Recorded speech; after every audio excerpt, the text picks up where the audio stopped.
This is Cinema Activist, the official podcast of Lion's Den Productions, for filmmakers and cinephiles who crave context.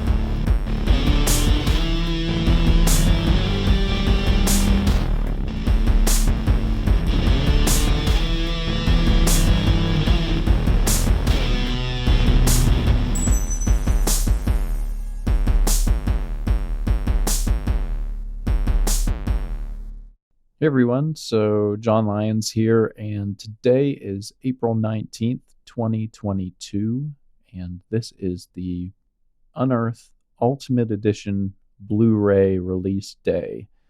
Actually, 1 year to almost the day when Unearth had its theatrical premiere in Los Angeles and in independent theater chains across the country.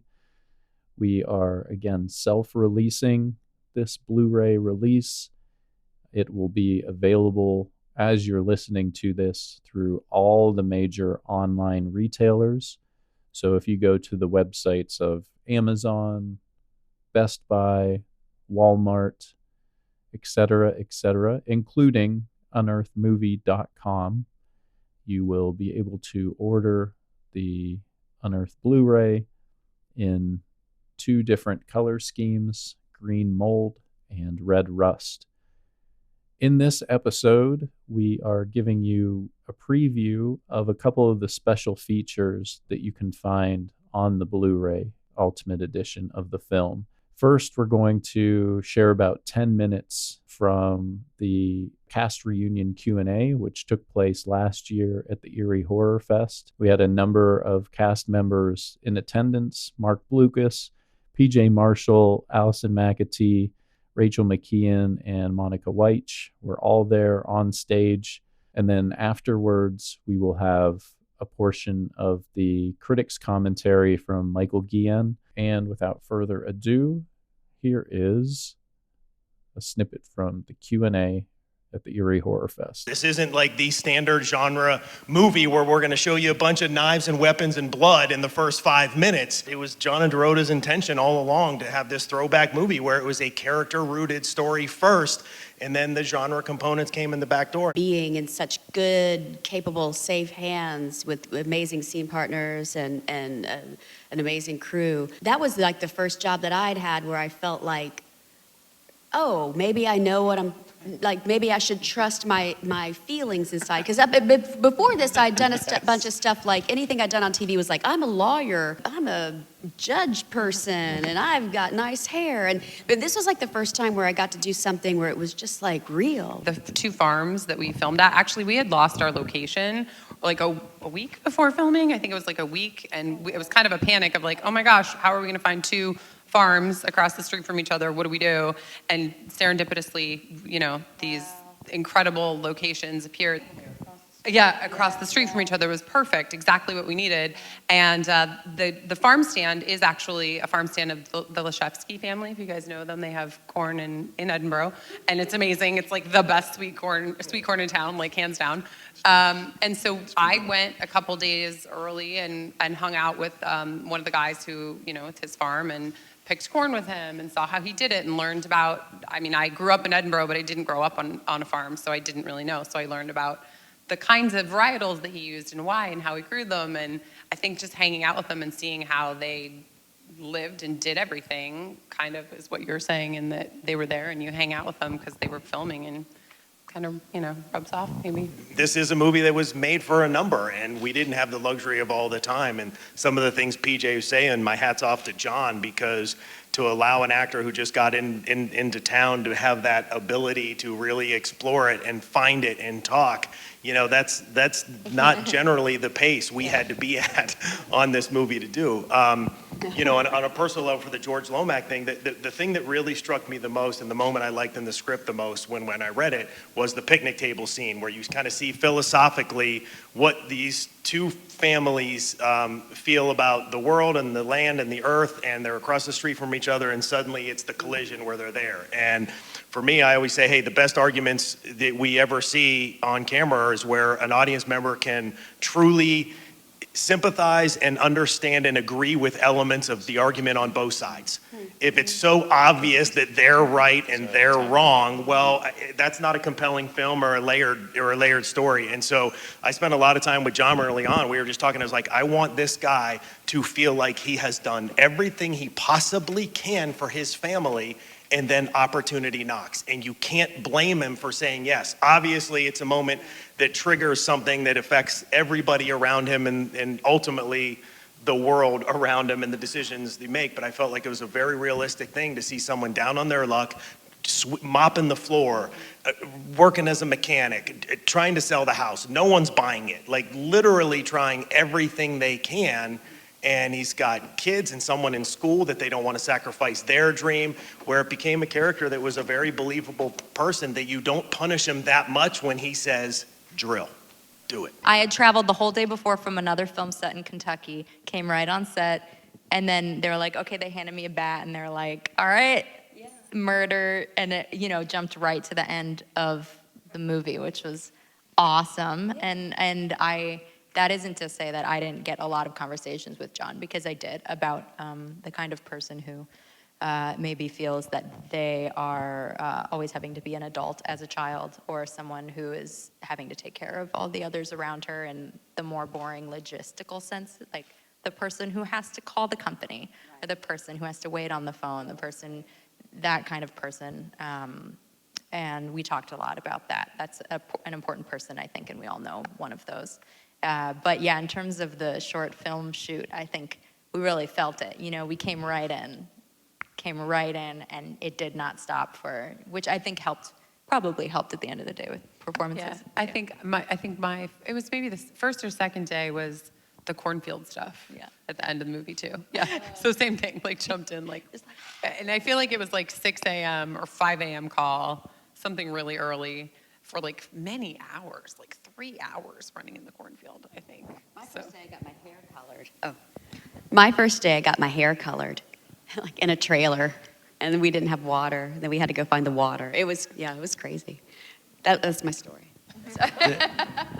There was Marc in front of the camera and Marc on the other side of the camera pushing it. And I remember one night we were trying to do the shot where I get shot, and we were running out of time. It was raining, and the special effects guy is like, "Come on, I need more time." Marc's like, "Come on, please, we need to go." And they're trying to put pus in my mouth, or put pus on one of the things that pops, and I go, "Put it in my mouth, put it in my mouth." you know what I mean? But it's a crazy way to work, but it was the only way. Yeah. Everybody was pushing for their job to get done, and Marc had to push to it was intense, but there's something about working that way sometimes that when you feel like it's all on the line and you got a time clock and you got to make it, it heightens up and it makes you kind of push your level further sometimes than if you have all day long, I don't know, it's just I remember you had been doing a Fincher project at the same time, and you came and he was like, I just did one scene for 16 hours. And I was like, yeah, that's not going to happen here. That's Mindhunter? Yeah. Yeah, I rewatched that. It's a great scene. But like I said, it's a different, you have everything at your footsteps. Who directed Different budget that level episode? right there. Different budget. Andrew Dominic. Yeah, that was pretty interesting. But to tell you the truth, I couldn't wait to get back. Yeah. Because you really feel part of a family. You feel part of everybody like this. Whereas you're on a shoot like that, you know who these people are, and you know where you're at, and it's a monster. And to me, that was truly the best experience. And we have a lot of the crew members, Mike. I mean, we have so many people that were involved in the movie here. And listen, on paper, it's an extremely ambitious movie. The idea that you're going to shoot, one, in this genre, which means you're working nights. Two farming families, which means you're now outside. And three, we're in freaking Eerie, so you have no idea what you're going to predict on the weather. Well, guess what? We can't call insurance days. There's not hey guys, it's going to rain tomorrow. And so we're all like, so the scene's in the rain. They're like, but her close-up's not going to be in the rain because the fucking rain's going to stop. We're like, so the rain's going to stop. And if it really yanks the people out of the story, it yanks them out of the story. And even though we sit and laugh and joke about that, because what John had written was really a 32-day shoot, and we had 18 to do it. And we had to call in, I know the locals, that, you know, we were all calling every favor we had. I'm like, I know a guy in construction. He's got some scaffolding. We can get the lights up higher for the treehouse. We were calling everybody we could, because it does take a village. And it is that feeling. And I said this to John, and it's not fluff. And it has nothing to do with the fact that it happened around Girard, where I grew up, even though that's a big part of it, because like Rachel said, like the idea of shooting in your hometown is something that we as actors who have kind of traveled the world and get in such random places, like the idea of coming to your hometown to work and shoot a movie was so attractive to us, and to me especially, that it got to that point where I said to him, John, I've been doing this for 25 years now, and this is one of the best professional experiences I've ever had in my life. We didn't have enough money. We didn't have enough time. It's so true. And we all had to wear so many hats. Like on Allison's day off, she's there helping this department. And like, everybody had to, in between scenes, it's the only way this movie can get made. And we did a panel earlier today where we talked about how to pitch and putting it together, and how there's really no formula, and how you just have to go for it, and you're calling every favor you have, and your mom's making sandwiches for people to eat. Like, it's just the way that it kind of has to get done. And that, to me, is what establishes a sense of community. Even the out-of-towners said, guys, that was awesome. And as a producer, like, you just want, it's like, hey guys, we know we're all signing up to work way too many hours for way too little money. But guess what? It's gonna feel like camp at the end of the day, and we're gonna have a great time doing it. And hopefully we can make us and all tell a story that matters. And when it's that small and it means that much to people, I can tell you, from the electric department to the camera department, all the way up to our writer directors, they cared about the story. And when you have that in play, that's really all you can ask for. It mattered to everybody. And that's when it means the most, because the bigger it gets and the bigger the paychecks get, you lose maybe some of that investment, that personal investment with people. And that just wasn't the case. So I know for all of us, especially the locals, it felt so good to kind of get behind Unearth and allow this to maybe be a calling card to hopefully maybe bring some more of that industry here. Love it. And now we have a preview of the critic's commentary track featuring critic Michael Guillen. He's talking about the scene where Kathryn, who's played by Adrienne Barbeau, invites Christina, who's played by Allison McAtee, to go fishing. And she talks to her about the weight of the decision to lease the land to the gas company, and introduces the concept of Querencia. In this scene between Kathryn and Christina, we see Kathryn appealing across the generations to Christina to confront her about her desire to leave the farm. She introduces the concept of the Querencia, which is to become really the film's most orienting metaphor, as Ernest Hemingway once wrote about it in his 1932 novel, Death in the Afternoon. A Querencia is a place the bull naturally wants to go to in the ring, a preferred locality. In this place, he feels that he has his back against the wall, and in his Querencia, he is inestimably more dangerous and almost impossible to kill. By referencing this metaphysical concept of the Querencia, Kathryn stakes out what she foresees as the family's last stand, and by extension, perhaps, America's last stand. The term Querencia comes from the Spanish verb querer, which means to desire. In bullfighting, as Hemingway described, the term refers to how a bull may stake out his Querencia, a certain part of this bull ring, where he feels strong and safe. Kathryn argues that if the families stick together and fight the fracking company, they might be able to save their farms, that is, their Querencia. If, as Kathryn suggests to Christina, her aptitude for photography is intimately connected to the land of her upbringing, the intrinsic critique and warning is that, conceivably, she might lose the fount of her creativity by moving away.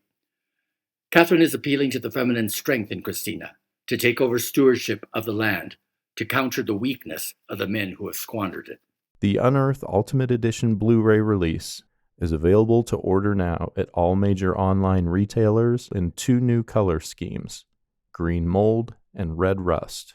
Available as well in poster form at unearthmovie.com. I know you had a visitor today. You make the decisions that's best for your family. I'll make the decisions that's best for mine. Does that sound like something you might be interested in? Jesus, Dad, wake up! I think I just close my eyes for a second.